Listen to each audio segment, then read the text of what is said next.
பாஜகவில் 75 வயதுக்கு மேற்பட்ட தலைவர்கள் வழிகாட்டும் தலைவர்களாக மாற்றப்படுகிறார்கள்.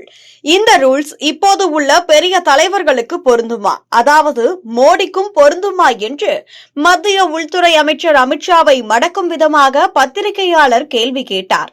அதற்கு பதில் சொல்ல முடியாமல் அமித்ஷாவின் முகபாவனை மாறியது. மேலும் அவர் பதட்டத்தில் தண்ணீர் குடிக்க தொடங்கினார்.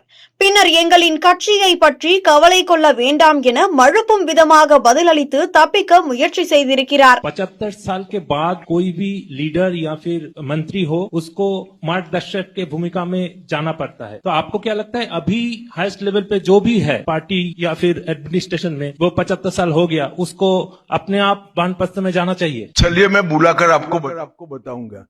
तुम बंगाल की चिंता करो भैया, मेरी पार्टी की क्यों चिंता कर रहे हो? பொதுவாகவே பாஜகவின் விதிமுறைப்படி 75 வயதில் ஒரு தலைவர் அவர் பதவியில் இருந்து விலகிக் கொள்ள வேண்டும் என்பதுதான் விதி. அவரவரின் பதவிகளில் இருந்து விலகி பாஜகவின் தலை வழிகாட்டும் தலைவர்களாக மாற்றப்படுவார்கள். ஆனால் பிரதமர் மோடி கடந்த செப்டம்பர் 17ஆம் தேதியே தனது 75 வயதை கடந்த நிலையிலும் அவர் பதவி விலகவில்லை. ஏற்கனவே முரளி மனோகர் ஜோஷி மற்றும் அத்வானி போன்ற மூத்த தலைவர்கள் தனது 75 வயதை கடந்த பின் பதவி விலகினர். ஆனால் மோடி அவர்கள் இன்று வரை பதவி விலகாமல் பிரதமராக நீடித்துக் கொண்டிருக்கிறார்.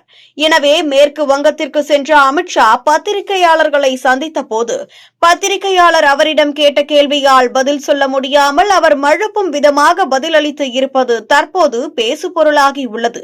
மேற்கு வங்கத்தில் சட்டசபை தேர்தல் நடைபெற உள்ளது. இந்த தேர்தலில் மம்தா பானர்ஜியின் கட்சியை வீழ்த்த அரியணை ஏற வேண்டும் என்ற முனைப்பில் பாஜக உள்ளது. இதனை பிரதமர் மோடியே வெளிப்படையாக அறிவித்தார். பாஜகவின் அடுத்த இலக்கு மேற்கு வங்கம் தான் என்று பீகார் சட்டசபை தேர்தல் வெற்றி கூட்டத்தில் பிரதமர் மோடி உரையாற்றி இருந்தார். இந்நிலையில்தான் மேற்கு வங்கத்தில் பிரச்சாரத்தை தொடங்கிய அமித்ஷாவின் பத்திரிகையாளர் ஒருவர் பாஜகவில் 75 வயது நிரம்பியவர்கள் வழிகாட்டுதல் குழுவுக்கு அனுப்பி வைக்கப்படுகின்றனர், அதேபோல் மோடிக்கு ஓய்வு வழங்கப்படுமா என கேள்வி எழுப்பியிருந்தார். இதனால் அமித்ஷாவின் முகம் மாறியது.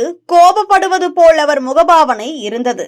இருப்பினும் அவர் எங்களின் கட்சியை பற்றி கவலை கொள்ள வேண்டாம், மேற்கு வங்கத்தை பற்றி கவலைப்படுங்கள் என்று சிரித்தபடி கூறி எஸ்கேப் ஆகியுள்ளார்.